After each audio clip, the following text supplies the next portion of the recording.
कल्पना कीजिए आप एक बैंक के गेट पर खड़े हैं और आपके सामने एक शख्स आता है जो बोरे से अपनी बहन का कंकाल निकालकर जमीन पर रख देता है। सुनने में यह किसी हॉरर फिल्म का सीन लगता है, लेकिन ओडिशा के केंदुझर जिले में यह खौफनाक मंजर हकीकत बन गया। एक बेबस भाई अपनी 2 महीने पहले मर चुकी बहन की हड्डियां लेकर बैंक मैनेजर के सामने खड़ा हो गया और बोला, लो मेरी बहन को ले आया, अब तो उसके पैसे दे दो। आखिर एक भाई को अपनी बहन की कब्र खोदने पर मजबूर क्यों होना पड़ा? ये कहानी है 50 साल के जीतू मुंडा की। जीतू एक अनपढ़ आदिवासी व्यक्ति है। उसकी बड़ी बहन कालरा की 2 महीने पहले मौत हो गई थी। कालरा के बैंक खाते में 19,300 रुपए जमा थे। वो पैसे जो उसके बड़े भाई ने बैल बेचकर बड़ी मुश्किल से जोड़े थे। जीतू को उन पैसों की सख्त जरूरत थी, लेकिन उसे क्या पता था कि बैंक की चौखट उसके लिए किसी पहाड़ जैसी बन जाएगी।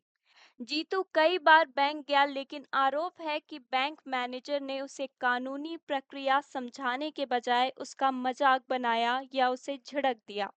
मैनेजर ने कथित तौर पर उससे कहा, पैसे चाहिए तो बहन को लेकर आओ या वारिस लेकर आओ। एक अनपढ़ इंसान जिसे नॉमिनी और वारिस जैसे शब्दों का मतलब नहीं पता था, उसने मैनेजर की बात को सच मान लिया। उसके दिमाग में बस एक ही बात घर कर गई कि अगर मैनेजर बहन को नहीं देखेगा तो पैसे नहीं मिलेंगे। गुस्से और बेबसी में डूबे जीतू ने वो किया जिसकी किसी ने कल्पना नहीं की थी। उसने अपनी बहन की कब्र खोदी, कंकाल निकाला, उसे एक बोरे में भरा और 3 किलोमीटर पैदल चलकर बैंक पहुंच गया।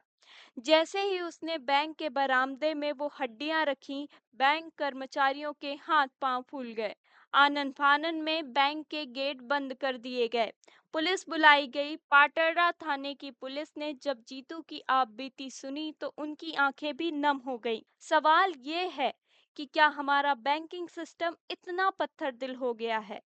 क्या एक अनपढ़ आदिवासी को सही प्रक्रिया समझाना बैंक की जिम्मेदारी नहीं थी? पुलिस के दखल के बाद जीतू ने कंकाल को दोबारा दफन कर दिया है और पुलिस ने भरोसा दिलाया है कि उसे पैसे मिल जाएंगे। लेकिन ये घटना हमारे समाज और सिस्टम पर एक बदनुमा दाग है।